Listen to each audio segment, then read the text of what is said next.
pagi adik-adik semua. Kalian kembali bertemu dengan Miss Christine pada pagi hari ini untuk mengikuti kebaktian anak-anak. Apakah kalian semua sudah siap? Nah, kita akan memuji Tuhan serta mendengarkan cerita firman Tuhan. Yuk kita ikuti dengan penuh semangat. Sebelumnya kita akan berdoa terlebih dahulu. Tuhan Yesus, kami bersyukur pagi hari ini kami dapat kembali beribadah kepadamu dengan membawa ucapan syukur kami untuk setiap kasih karunia yang Tuhan sudah beri bagi kami sepanjang minggu yang sudah kami lewati. Kiranya Tuhan memberkati kami, kiranya Tuhan memimpin kebaktian ini dari awal sampai akhir. Dalam nama Tuhan Yesus kami berdoa, haleluya, amin. Adik-adik, kita memiliki sahabat yang sangat baik, yaitu Tuhan Yesus. Mari kita memuji Tuhan. Ada satu sobatku yang setia.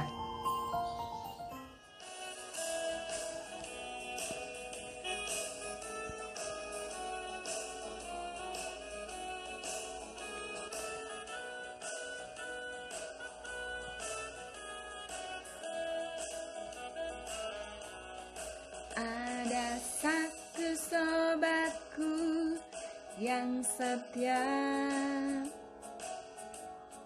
tak pernah dia tinggalkan diriku.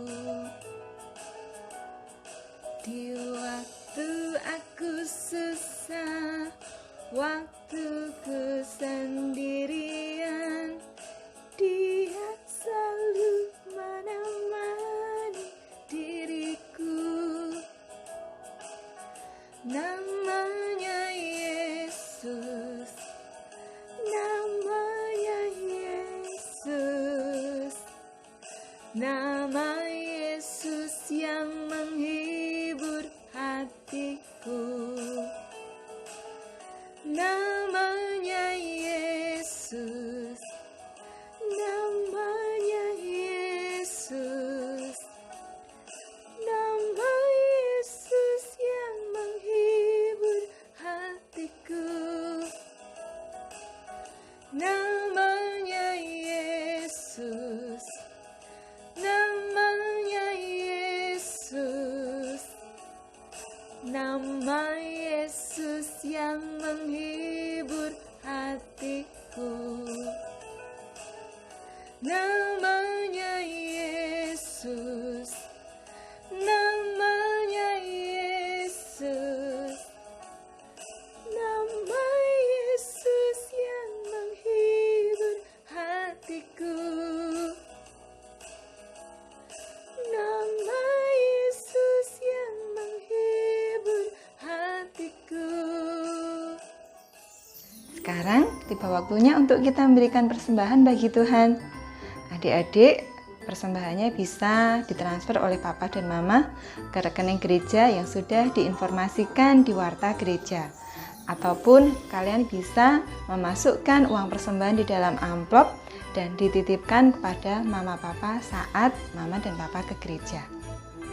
Baiklah adik-adik, kita akan mendengarkan cerita firman Tuhan.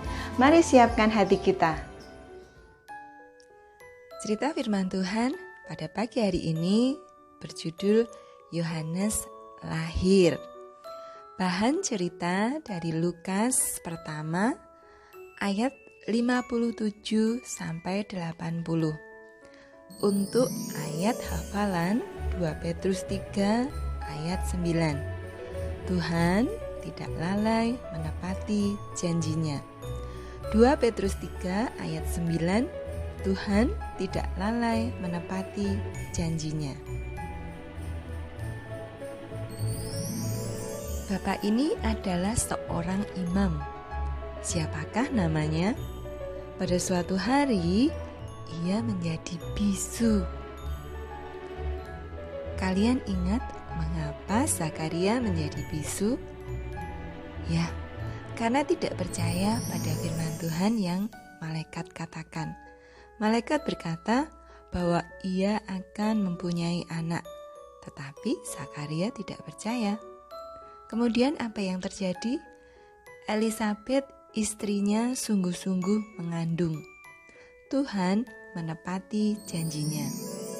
Semakin lama, perut Elizabeth semakin membesar. Dia sangat bahagia.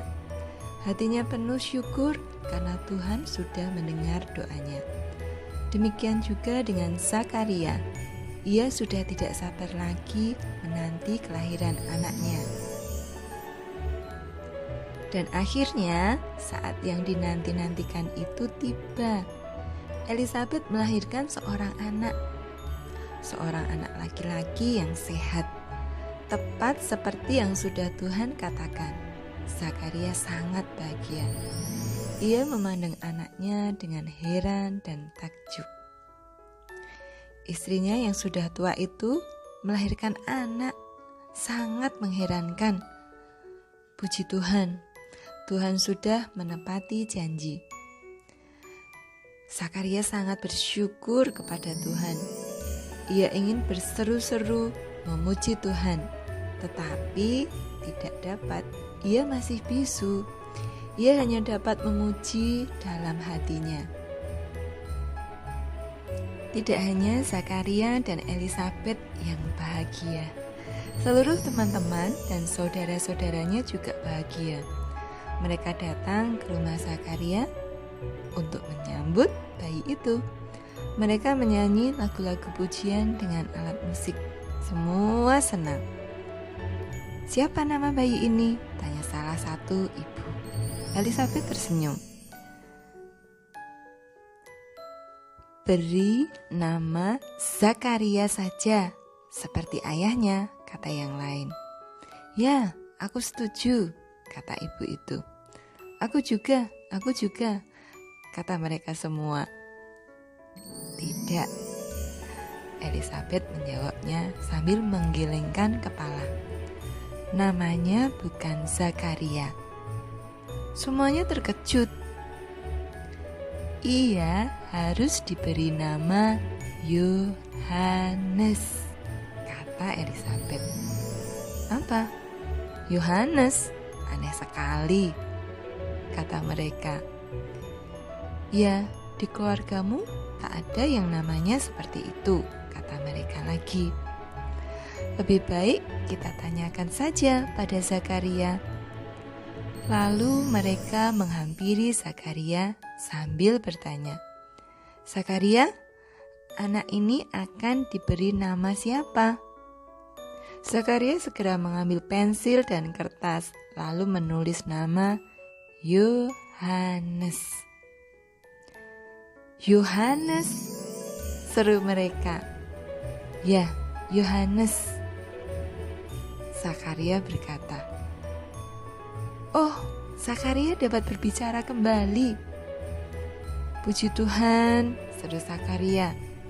Ia sangat bahagia karena dapat berbicara kembali. Melihat itu, semuanya heran. Lalu Zakaria menyanyi memuji Tuhan di hadapan mereka. Katanya, "Puji Tuhan, karena Ia datang untuk menyelamatkan manusia yang berdosa. Seorang juru selamat akan datang sesuai dengan janjinya. Puji Tuhan, karena anakku ini akan menyiapkan orang banyak untuk menyambut juru selamat." Kemudian Zakaria menceritakan pertemuannya dengan malaikat kepada mereka. Semua heran mendengarnya. Setelah itu mereka pulang. Zakaria dan Elizabeth merawat Yohanes dengan baik sampai ia besar dan menjadi nabi Allah yang menceritakan pada orang banyak tentang kedatangan Tuhan Yesus. Tuhan memberi janji pada Zakaria melalui malaikat. Awalnya Zakaria tak percaya, sehingga ia menjadi bisu. "Mana mungkin, kami punya anak, kami sudah tua," katanya. Tapi Tuhan tidak bohong. Tuhan menepati janjinya. Elisabet melahirkan seorang anak laki-laki yang bernama Yohanes. Kelak, bayi itu saat dia besar, dia akan memperkenalkan Tuhan Yesus pada banyak orang. Pagi ini kita diingatkan ya, bahwa Tuhan itu pasti menepati janjinya untuk anak-anaknya, seperti apa yang sudah Tuhan lakukan pada Zakaria dan Elisabet. Walaupun mereka sudah tua, akhirnya mereka mendapatkan anak. Jadi mari kita percaya kepada Tuhan, bahwa Tuhan akan melakukan perkara yang sepertinya mustahil untuk menggenapi janji yang sudah Dia sampaikan kepada anak-anaknya. Dan kita pun perlu untuk memuji Tuhan, menyembah Tuhan, karena Tuhan pasti menepati janji-janjinya. Kita sudah mendengarkan cerita firman Tuhan. Pernahkah kalian mengalami hal-hal yang kalian anggap itu adalah hal yang mustahil untuk bisa terjadi? Tapi ternyata Tuhan Yesus memiliki kuasa untuk melakukan hal-hal yang di luar apa yang bisa kita lakukan. Seperti yang terjadi pada Zakaria dan Elisabet. Mereka dikaruniai anak saat usia mereka sudah tua. Itulah bukti bahwa Tuhan kita adalah Tuhan yang berkuasa. Oleh karena kebaikan-kebaikannya, maka layaknya kita memuji dan bersyukur kepada Tuhan. Baiklah adik-adik, mari kita tutup kebaktian anak-anak pada pagi hari ini. Kita akan berdoa.